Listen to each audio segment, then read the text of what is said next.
Hey food bloggers, thank you so much for joining me in this mindset and self-care focused episode here on Eat Blog Talk. One of the reasons I started Eat Blog Talk was to hold a space to talk about the importance of mindset and self-care. Being an entrepreneur can be a lot. If we are not taking care of ourselves, then getting actionable information about SEO, Pinterest, or whatever else is all moot.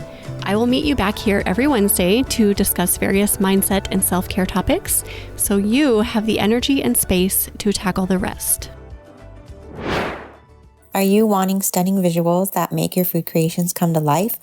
Or do you have so much on your plate that photography is the last thing you want to think about? I'm Christina from When Salty and Sweet Unite, and I'm a passionate food photographer ready to transform your business by providing spectacular images for your delicious recipes. I have an eye for detail, composition, and food styling. Also, I'm a food blogger myself, so I understand the need for good process shots and heroes to help promote your recipe. So if you're ready to take this next step, let's connect. Reach out to me at whensaltyandsweetunite@gmail.com and let's schedule a consultation so we can start to create your vision. Hey there, food bloggers. How are you today? Welcome to this mindset and self-care focused episode of Eat Blog Talk. In this episode, we are going to talk about 5 ways to find inspiration, whether you're looking for inspiration in your business or just in general in your life. Hopefully, you will tap into some ways to do that here in this episode. Inspiration is so funny, isn't it? I typically don't ever give it a single thought until it's gone. And when it's gone, for me anyway, the whole world just feels off. When I am feeling uninspired, I don't want to work. I don't want to partake in things that normally bring me joy. Everything just feels kind of hard and icky. When I find myself uninspired, it leaves me feeling kind of confused because, especially as a creative individual and as an entrepreneur who typically has a stream of inspiring ideas running through my head at any given time, it is not my norm to feel this way. Before getting into how to find inspiration when you're feeling depleted in this area, it might be helpful to put your finger on why you are uninspired. That is, if you are typically swarming with inspiration. There are a lot of reasons, I think, why inspiration can elude us, such as anxiety or depression, burnout, just exhaustion or being tired, not sleeping well for a couple of nights, overwhelm. Addressing the cause of the decline in inspiration might inevitably bring inspiration back into your life.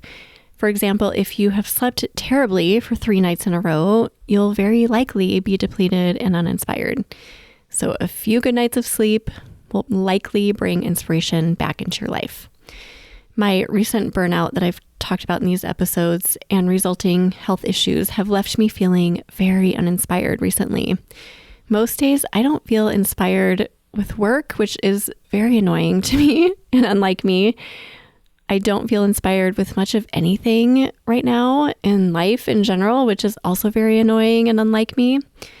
As I work through this lack of inspiration that I'm feeling, I'm still in constant pursuit of being inspired because living an inspiring life is really important to me. I found the definition of inspiration very enlightening. It is the process of being mentally stimulated to do or feel something, especially to do something creative. So the opposite of that definition would be to not be mentally stimulated, no thank you, and to not do or feel anything, especially creative ventures, no thank you. Feeling uninspired is an awful feeling.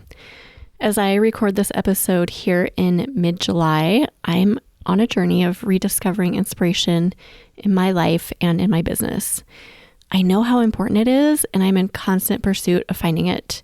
Whether you are feeling totally uninspired or just feeling like you need a little extra inspiration, I'm hopeful that this episode will give you some good places to start. Being inspired makes you feel like you can take on the world with passion and with ease. And if you're looking for inspiration specifically with work, finding inspiration in other areas of your life will breathe new inspiring ideas into your work. So with that in mind, let's talk through 5 ways to find inspiration. Number 1, start a creative project. There are studies that have shown that engaging in creative projects helps to stimulate your brain, which boosts cognitive function and results in creative ideas. So even if you're not inspired to sit down and start an actual creative project, do it anyway. Force yourself to do it, and inspiration will likely be a result. One of the things my mom passed on to me and my sisters that I'm super grateful for is a love for creating art. She also left behind about 1 million art supplies after she passed away, and I am not exaggerating one tiny bit on that. So many art supplies.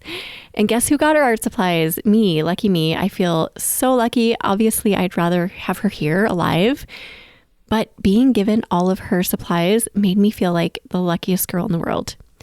Sometimes I will sit down at my art desk and start looking through some of my mom's finished pieces of art. She left a lot of art behind as well. That in itself is inspiring to me, and most of the time, this makes me want to create something myself. So I will pull out her supplies and get started creating something. There's just something so magical about getting lost in the flow of creativity that stirs up that inspiration from deep within us. There have been times when good business ideas have come to me when I've been doing something like drawing a flower, something that has absolutely nothing to do with my business. Engaging your brain in a creative endeavor can stir up inspiration in so many different ways. If you don't have an endless amount of art supplies at your disposal, come to my house or just sit down and grab a pen or a pencil and start doodling or sketching or whatever comes out on paper. Some other creative options are knitting or crocheting. Maybe you enjoy quilting, or just going on to Shutterfly or a similar website and creating a personalized project or gift for family members or loved ones. I love the idea of this project, but I've never done it. Framing and mounting a map to track the places you've traveled and maybe the places you want to travel. Building a terrarium or one of those little teeny tiny buildings or houses. Have you seen those? I'm so intrigued by those. How about designing just note cards to send to people or thank you notes? Take it to a bigger scale and decorate a room in your house if interior design is your thing. You could even sit down and do some creative writing or create something using washi tape. Have you guys used washi tape? I love this stuff. It's so cool. We as food bloggers are really lucky to have built-in creative projects right in our businesses ready for us to dive into, such as photography or designing something in Canva or writing something that actually feels fun. My oldest son, Elijah, often asks me to play Legos with him, still at age 17. I love this so much. The other day, I got totally caught up in building a little home for Lego Megan, along with a Lego paddleboard, a dog, and a car. In the midst of all this, I realized, oh my gosh, I'm actually engaging the creative part of my brain. It felt so good. And I was spending time with him. It was a win-win. Whichever creative venture you sit down with, allow yourself to get caught up in the flow of it. Even if it takes a while to find it, it might take you a few minutes. Don't resist it. Get into the project, whatever it is, enjoy it, and inspiration will come your way. Number 2, research a vacation. I love this one. It's probably my favorite point of all of these because I have a serious love for and maybe mild obsession with traveling.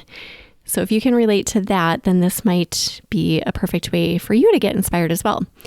Sometimes, even if we have no intention of traveling to a certain destination, yet I wish we were traveling to a certain place, I'll still sit down and research hotels or campgrounds or airfare, or maybe excursions we could do while we're there, and restaurants, food. One of the places I've not yet been to, but will go to one day, is the Maldives.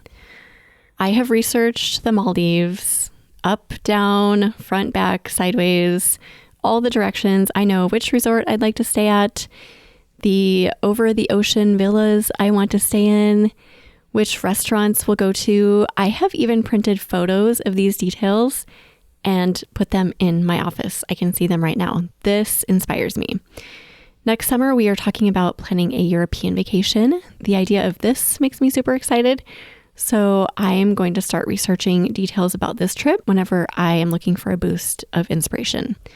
You might start this process with no intention of actually taking the vacation, but just having a yearning to take the vacation. But once you start researching, you might feel so inspired by the research you've done that you end up booking the flights and taking the vacation. So if travel inspires you, write out the top 10 or so places you would like to travel to next. And the next time you feel like you're drowning in that lack of inspiration, grab your list and start researching.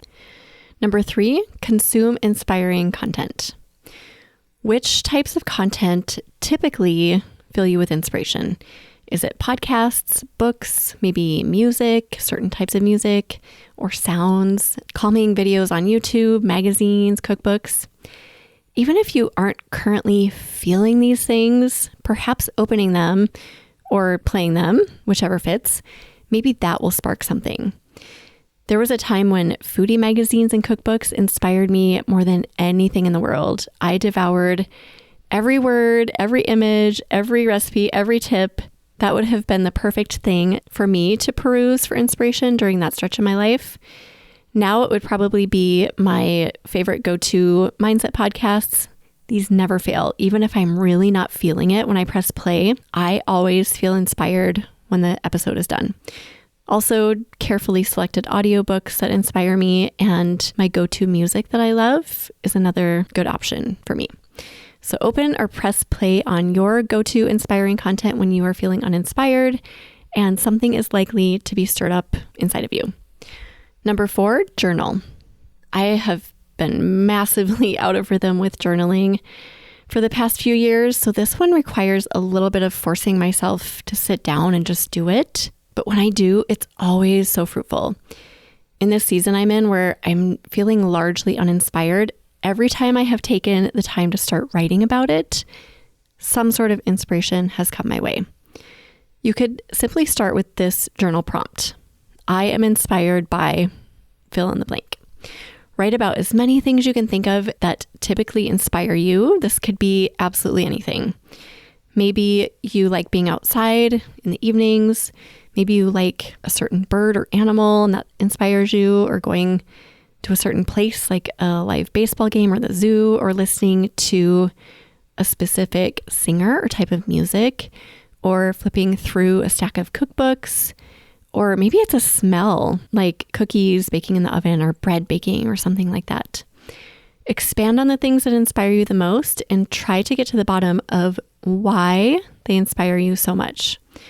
If the smell of cookies baking in the oven inspires you, reflect on that. And this might prompt you to purchase one of those wax melter thingies that emits the scent of freshly baked cookies in your house, providing you with a steady stream of inspiration. True story, I purchased a wax melter for this reason. I love it, and now I will turn on the wax melters we have in our house immediately when I'm needing inspiration, and this always makes me feel better. You could make a list of all the simple pleasures in life that stir up inspiration for you, pull it out when you need it, and start doing the things that sing to you specifically. Number 5, get outside and get quiet. Have you noticed that nature is one of the points in a lot of these mindset episodes that I record? There is a really good reason for that. Nature is so cathartic. I get a lot of my most inspiring ideas when I'm sitting outside or walking through my neighborhood. Like with sitting down to do a creative project, there is a flow we can easily fall into when we place ourselves in nature, as long as we don't have a phone that we're staring at or AirPods in our ears. Sometimes it takes me a bit to find this flow, especially if I'm feeling anxious or tired that day, but it always comes to me if I give it long enough. Either just sit outside or walk around. I'll do this in our yard sometimes, and this has led to some of the most interesting and inspiring finds, like the time I happened upon a mulberry tree buried toward the very back of our yard that I didn't even know existed. We had lived in our house for 5 years. I had no idea these succulent little berries were waiting for me to pluck them from the tree in our yard and devour them. Right now in Minnesota, it is prime mulberry season, so I have been going outside in the evenings, even when I really don't feel like it, and pulling mulberries from the tree. I did this reluctantly just a few nights ago. Once I started plucking, I was inspired to make mulberry pancakes. I had never had that thought before, but it just came to me. I haven't had the desire to cook, by the way, anything at all in such a long time. So this was a very surprising piece of inspiration. So I ran with it. I went inside, I wrote down a mulberry pancake recipe, and the next morning we made mulberry pancakes, and they were the best pancakes I've ever eaten. I am not kidding. I'm so glad I was inspired to do this. Follow those trails of inspiration, and that can lead to really cool projects, delicious recipes, and all kinds of other awesome stuff. And it can start with simply getting your butt outside. Let's recap the 5 ways to find inspiration, whether you're looking for inspiration in work or in life. Number 1, start a creative project. Number 2, research a vacation. Number 3, consume inspiring content. Number 4, journal. And number 5, get outside and get quiet. Also, don't wait for inspiration to find you. I get caught up in this mindset once in a while. Go out and stir up inspiration yourself so that both your life and your business can thrive. Something else that just came to my mind, take note of those times when you have that thought, I'm excited about ...